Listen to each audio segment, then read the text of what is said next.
to discuss the issues.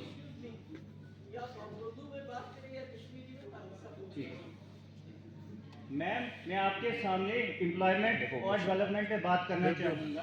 अगर मैं इन मुद्दों पर देखूं तो सबसे बड़ी जो प्रॉब्लम हमें डोडा के अंदर सिटी के अंदर फेस करनी पड़ती है तो वो सबसे बड़ी पहले सैनिटाइजेशन की प्रॉब्लम आती है।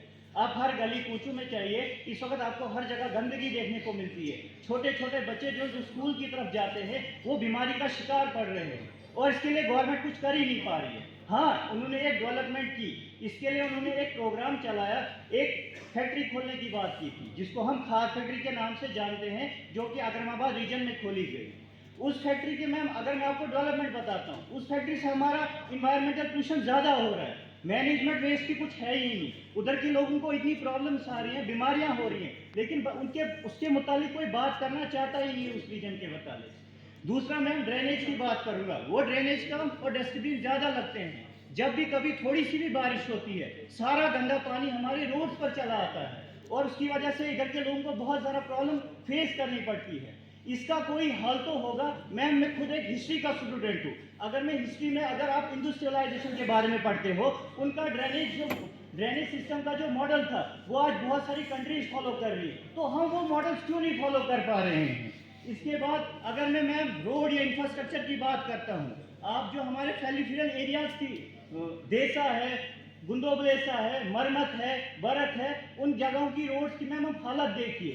उन रोड्स की अगर आप हालत देखते हो तो रोज़मर्रा हमें इंसिडेंट्स के बारे में, एक्सीडेंट्स के बारे में सुनने को मिलता है, जिसकी वजह से लोग अपनी जानें गंवा रहे हैं, लेकिन गवर्नमेंट इस पर कुछ काम कर ही नहीं रही है। उसी के अगर अपोजिट में आप देखेंगे, फलानी से लेकर पुलडोडा तक 2 रेट कनेक्टिविटी हमारे पास पहले ही पड़ी हुई थी, लेकिन एक रोड तीसरी और बनाई गई जिसकी हमें जरूरत ही नहीं थी। अगर वही पैसा गवर्नमेंट उन पेरिफेरल रोड्स पे लगाया जाता तो कितना ज़्यादा अच्छा होता, कितने हमारे रोड एक्सीडेंट कम होते, लोग अपनी जानें बचा पाते, लेकिन गवर्नमेंट इस पर कुछ कर ही नहीं रही है। मैम, आज भी उन एरियाज के जो लोग हैं वो ऊपर वाले से दुआ करते हैं कभी भी बारिश या विंटर्स में हम बीमार न पड़े, इसलिए क्योंकि हमारे पास रोड कनेक्टिविटी ही नहीं है। वो लोग वहीं अपने घर में ही फौत हो जाते हैं क्योंकि वो सिटीज़ में आ ही नहीं पाते हैं।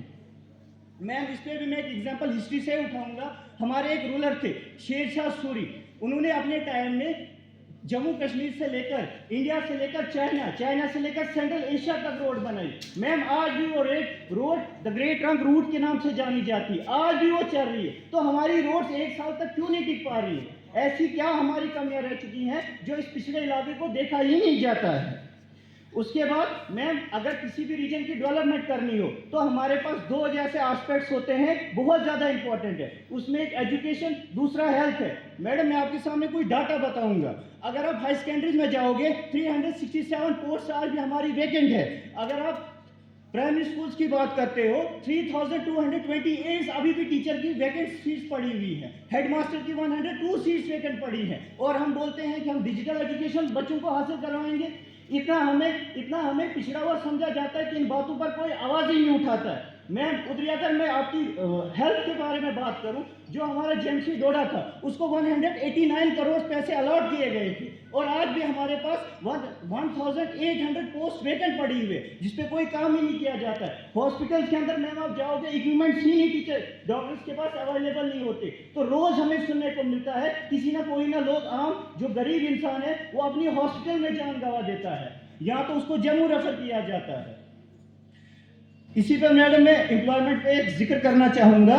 रिसेंटली हमारे पार्लियामेंट में एक सेशन हुआ था जिस पे लॉ यूनिवर्सिटी पे बात करना चाहूँगा। मैं नहीं बोलता कि हमें लॉ यूनिवर्सिटी दो, क्योंकि हमारा बेसिक स्ट्रक्चर अभी स्ट्रॉन्ग नहीं है, तो हम लॉ यूनिवर्सिटी का करेंगे क्या। मैं सिर्फ इतना बताना चाहता हूँ, जो पीर पंचाल के हमारे एमएलएज हैं या हमारे जो चुनाव रैली के एमएलएज हैं, उन्होंने हमें नज़रअंदाज करके एमएलयू की अगर उसको लॉ यूनिवर्सिटी की अगर वोटिंग देखा जाए तो जम्मू के लिए किया। उन्होंने हम लोगों को, जिनमें हम लोगों ने उनको जिताकर, वो हमें ही नज़रअंदाज किए जा रहे हैं। और मैडम, आपके सामने कुछ इधर भी है, कुछ डाटा आपके सामने रखूंगा। अगर अनएम्प्लॉयमेंट, मैं सिर्फ डोडा की बात कर रहा हूँ, अनएम्प्लॉयमेंट रेट अगर हम डोडा में देखते हैं तो 30% है, वहीं अगर आप जम्मू में देखोगे तो 18% है। अगर उधरी हम सीजनल माइग्रेशन देखें, डोडा की 25% है, और उधरी जम्मू की माइग्रेशन रेट देखोगे तो हमारे पास 10% है। मैडम, हम ऐसी एक जनाब मैम एक ऐसा रीजन था जिसके पास नेचर रिसोर्सेज इतने अवेलेबल थे, लेकिन इन पे कभी काम किया ही नहीं गया। प्राइवेट सेक्टर के नाम पर हमारे पास सिर्फ प्राइवेट स्कूल्स हैं जहां से लोग अपने रोजगार कमा रहे हैं। तो उसके अलावा हमारे पास मैम है क्या? एक इंस्टीट्यूशन का मैं इधर हक से बोल सकता हूँ, मुझे एक इंस्टीट्यूशन का नाम बताओ जिसकी वजह से जो हमारा प्राइवेट सेक्टर यहाँ पर पड़ा है, लोग कहाँ जाएं? फिर हम देखते हैं क्रिमिनल एक्टिविटीज या ड्रग्स के पीछे बचे जा रहे हैं। तो मैम करेंगे क्या जब हमारे पास कोई रोजगार ही नहीं यहाँ पर? अगर रोजगार देना इतना ज्यादा मुश्किल था, मैं हिस्ट्री के एक और एग्जाम्पल आपके सामने रखूंगा। जैनुल आबिदीन, जिसको हम द बोर्ड शाह के नाम से एक रूलर था, जब जम्मू कश्मीर में अनएम्प्लॉयमेंट पीक पर पहुंची थी, उसने लोग यहाँ से सेंट्रल एशिया तक पहुंचाए, वहां पे उनको ट्रेनिंग देकर हैंड क्राफ्ट, हैंडलूम्स और वुड कार्विंग में भी लाया, और वो लोग आज तक यहाँ पर अपने रोजगार कमा रहे हैं। तो हमारा मैम काम बात सुने। उसके आगे मैम मैं एंड पर अगर मेडिकल में देखा जाऊं तो एक हमारे खान सर के नाम से मशहूर हैं, जिन्होंने अपने प्राइवेट स्कूल्स खोले या प्राइवेट हॉस्पिटल चलाए। उधर मैम देखोगे तो 10 या 15 रुपए उनके पास फीस होती है एमआरआई या सीटी स्कैन की, जो हमारे गवर्नमेंट हॉस्पिटल में कम से कम 5 से 1000 रुपए लिया जाता है। इस टाइप की डेवलपमेंट हमारी यहाँ पे हो रही है। कितना हमें निगलेक्ट किया जा रहा है बार बार।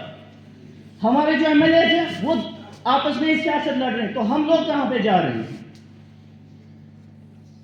मैं इस स्पीच को यहीं से खत्म करूंगा। अगर मैं सिर्फ इतना बताता हूं, सबसे बड़ी कम हम लोगों में है कि हम लोग इसके खिलाफ कभी आवाज उठा ही नहीं पा रहे। अगर हमें कोई चीज है उसके लिए हमें पहले स्टैंड करना पड़ेगा, तब जाकर वो चीजें हमें मिलेंगी, वरना हम ऐसे जो पिछड़ा इलाका है इसको ऐसे ही हमेशा ट्रीट किया जाएगा। इलेक्ट्रिसिटी की अभी किसी ने बात की थी, सबसे ज्यादा इलेक्ट्रिसिटी हमारी चिनाब रीजन और पीर पंचाल में जनरेट की जाती है, तो उसका कोई फायदा हमें आज तक मिला? आज भी हमारे गांव के लोग अंधेरे में जी रहे हैं।